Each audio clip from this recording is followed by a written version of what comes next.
بسم اللہ الرحمن الرحیم وَإِنَّ رَبَّكَ هُوَ يَحْشُرُهُمْ إِنَّهُ حَكِيمٌ عَلِيمٌ وَلَقَدْ خَلَقْنَا الْإِنسَانَ مِنْ صَلْصَالٍ مِّنْ حَمَإٍ مَّسْنُونٍ صدق اللہ العلی العظیم۔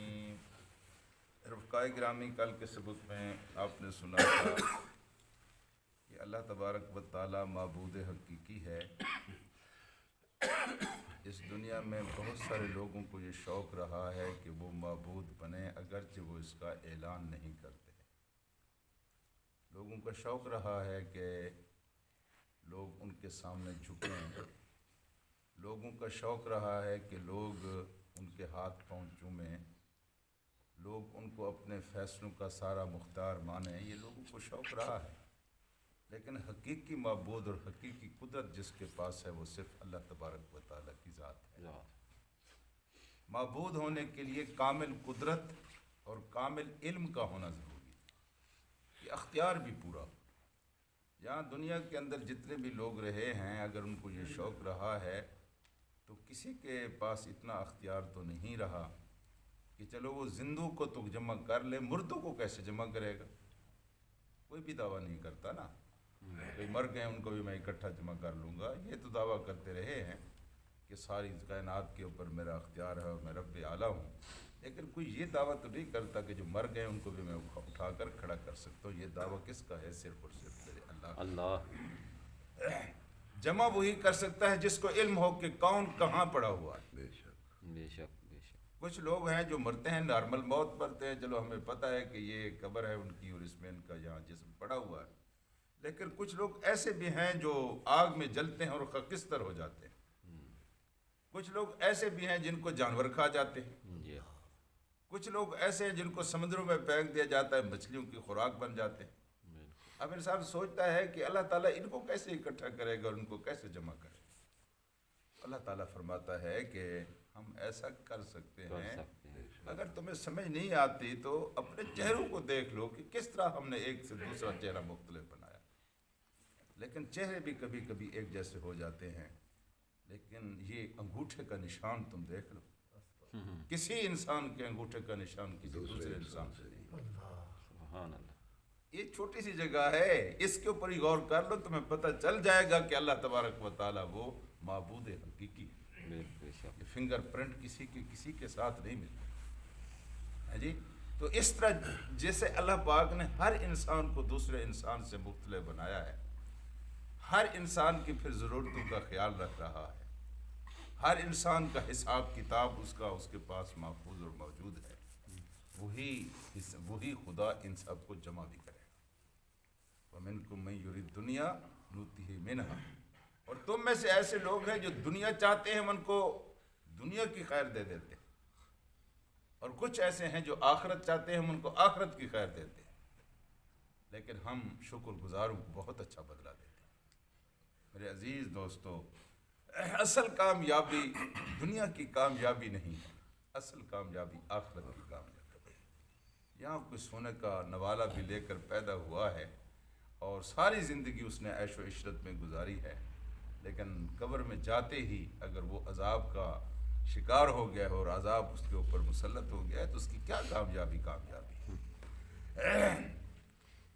مشکل دن حضرات آپ اور میرے لیے وہی ہوگا جب ہم پیشی کے لیے یہاں سے نکلیں گے اور پیشی کے لیے وہاں حاضر ہوں گے، ٹھیک ہے؟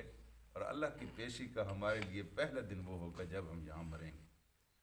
یہ اللہ تعالیٰ کی طرف جانے کا ہمارا دن ہوگا، پیشی کا دن۔ نارمل زندگی میں پیشی کا دن بڑا مشکل دن ہوتا ہے، جب کسی اپنے جیسے انسان کے سامنے انسان نے پیش ہونا ہو اور اس کو اپروچ بھی کیا ہوا ہو، اس کو رشوت بھی دی ہوئی ہو جی، لیکن پیشی کا دن جب اس کے سامنے پیش ہوتے ہیں تو کیا کیفیت ہوتی ہے؟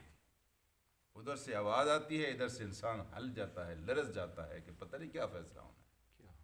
اور یہ دن وہ دن ہوگا جب آپ کے چھوٹے بڑے جملہ معاملات کا فیصلہ کرے گا اللہ تبارک و تعالیٰ، ایک مسئلے کا فیصلہ نہیں ہوگا، جوانی کے، بچپن کے، خوشی کے، غمی کے، جذبات میں، غیر جذبات میں جتنے بھی کام آپ نے کیے ہوئے ہوں گے، سارے کاموں کا اللہ تبارک و تعالیٰ اس دن فیصلہ کرے گا، اور وہ فیصلہ اپنے جیسا کوئی انسان نہیں کرے گا، وہ کرے گا جو علیم ہے، جو خبیر ہے، جو ہمارے حاضر و غیب کو جانتا ہے۔ یہ ہمارے لیے مشکل ترین دن ہوگا، اور اس دن جو آدمی کامیاب ہوگا دراصل کامیاب ہوئی انسان، وہی ہے۔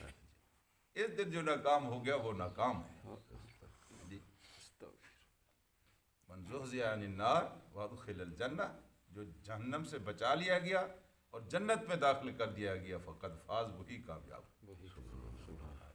جنت سے بھی نہیں بچ سکا اور جنت میں بھی نہیں جا سکا تو کوئی کامیابی نہیں۔ اس لیے میرے عزیز دوستو، اللہ تعالیٰ کا یہ قرآن بار بار یہی یاد دلاتا ہے، اور صبح جہاں ہم اکٹھے ہو کر بیٹھتے ہیں یہی تذکرہ کرتے ہیں۔ دن سارا تو غفلتوں میں گزر جاتا ہے، دنیا کی مصروفیتوں میں گزر جاتا ہے، یہ صبح صبح ہمیں اللہ کا قرآن یہی یاد دلاتا ہے کہ بابا مرنا ہے، پیشی پر جانا ہے، تاریخ مقرر ہے، اب ہے پتہ اس کا نہیں ہے تو نہیں ہے، تو اس کی تم تیاری کر لو، جتنی اچھی تیاری کرو گے اتنا اچھا تمہارا فیصلہ آئے گا۔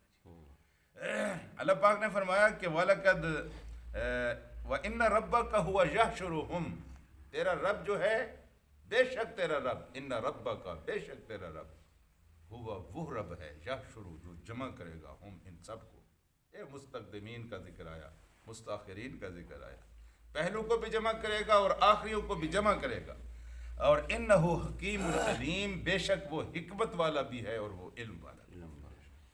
جی، حکمت والا بھی ہے۔ کبھی کبھی انسان سوچتا ہے نا، جو اس نے گناہ کرتے ہیں اس نے پکڑا کیوں نہیں ہے؟ جی، علم ہو اور آپ نہ پکڑے یہ بڑا مشکل ہے۔ یہ بے خبری بھی ایک نعمت ہے ایک لحاظ سے۔ میرے بارے میں آپ کیا سوچتے ہیں؟ ہمارے گھر میں کیا ہو رہا ہے؟ اگر کسی کو انسان دیکھ لے کہ وہ گناہ کر رہا ہے پھر اس کے اوپر وہ صبر کرے تو ہم دیکھیں کہ کتنا اس میں حوصلہ ہے۔ میرے تو بہت سارے گناہوں کا آپ کو علم ہی نہیں ہے۔ اگر آپ کو میرے گناہوں کا علم ہو جائے تو میں اس قابل ہوں کہ میں یہاں قرآن پڑھ سکوں۔ یہ دیکھیں اللہ نے پردہ ڈالا ہوا ہے۔ یہ اس کا علم ہے کہ سب کو جانتا ہے کہ کون کیا ہے۔ عزت کی پگیں پھر بھی باندھی ہوئی ہے، شریف بھی بنا پھرتا ہے، اس کو علم ہے کہ کون کیا ہے۔ علم کے باوجود اس کی حکمت یہ تقاضا کرتی ہے کہ کسی کو نہ پکڑے، مہلت دیتا جائے، ڈھیل دیتا جائے۔ اس جیسا علیم بھی کوئی نہیں ہے، لیکن اس جیسا حکیم بھی کوئی نہیں۔ گناہ گار کو گناہ کرتے ہوئے دیکھیں اور پھر آپ اس کو نہ پکڑیں۔ انسان سے ہو سکتا ہے، پھر ایک دفعہ انسان کو گناہ کرتا ہوا دیکھے، آپ کی بیوی، آپ کی بیٹی، آپ کا شوہر، آپ کا بیٹا، کسی کو آپ گناہ کرتا ہوا دیکھیں اور پھر ہم دیکھتے ہیں کہ موقع پر پکڑ لیں اور پھر آپ اس کو چھوڑ دیں، پھر آپ اس کو مہلت دیں۔ ایک دفعہ آپ کریں گے، 2 دفعہ آپ کریں گے، یار میرا رب تو 70 سال سے ایسا کر رہا ہے، جی 80 سال سے ایسا کر رہا ہے، 20 سال سے ایسا کر رہا ہے، جی کر نہیں رہا۔ تو یہ اس کی حکمت کا تقاضا ہے، اور یہ اس کے علم بھی اس کا زبردست ہے لیکن اس کی حکمت بھی زبردست ہے۔ اور پھر فرمایا کہ وَلَقَدْ خَلَقْنَا الْإِنسَانَ، ہم نے اس انسان کو پیدا کیا ہے بن سنسال، کھنکتی ہوئی مٹی سے، اس کو ہم نے پیدا کیا، اور من حمئن، پھر یہ پڑا رہا اور اس کا رنگ متغیر ہو گیا، پھر اس کی شکل متغیر ہوگی، مسنون، پھر یہ کالا ہو گیا۔ یعنی ساری یہ مرحلے ہیں اس کے۔ یہ یوں سمجھے کہ آیت متشابہہ ہے، کس طرح اللہ نے اس کو جمع کیا، مٹی کس طرح پڑی رہی۔ بس اتنا روایات میں آتا ہے کہ اللہ پاک نے فرشتوں کو حکم دیا کہ ساری کائنات کی مٹی جہاں پڑی ہوئی ہے اس کا کچھ نہ کچھ نمونہ لے آؤ، اور اس کا نمونہ جمع کیا گیا، اور پھر ایک پتلا بنایا گیا اس مٹی کے ساتھ۔ مٹی کا جب پتلا بنایا گیا تو یہ مٹی کھنکتی تھی، اس سے آواز آتی تھی۔ شیطان اس کو دیکھا کرتا تھا، یہ کیا ہو رہا ہے، یہ کیا بن رہا ہے۔ جب وہ کھنکایا گیا اور اس سے آواز آئی تو شیطان نے کہا میرا اندازہ یہ ہے کہ یہ مخلوق جو تیار ہو رہی ہے نا، یہ اندر سے جو بولتی ہے، یہ 2 مقامات کے اوپر صبر نہیں کر سکے، 2 مرحلوں پر اس سے صبر نہیں ہو سکے۔ اس کی آواز سے پتہ چلتا، اندر سے جو آواز آتی۔ وہ کون سے 2 مقامات ہیں؟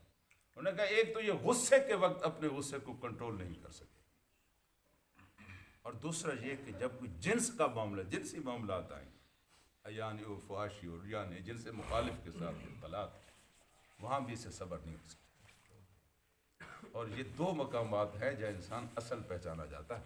جی ہاں بالکل۔ ہاں جی، غصے کے وقت بھی انسان پہچانا جاتا ہے کہ انسان کتنا ہے، کتنا بڑا ہے، اور اس وقت بھی جب گناہ کا موقع بھی ہو، رسم دنیا بھی ہو، دستور بھی ہو، موقع بھی ہو، اور پھر انسان اپنے آپ کو کنٹرول کر لے۔ یہ دو مقامات ہیں، لیکن شیطان نے کہا تھا یہ دو مقامات پر یہ ٹھوکر کھائے گا ہی کھائے گا۔ تو اللہ سے دعا یہی کرتے ہیں کہ اللہ تبارک و تعالی ہمیں حشر کی کامیابی عطا کرے، آمین۔ اللہ تبارک و تعالی آخرت ہمیں سرخ۔ اللہ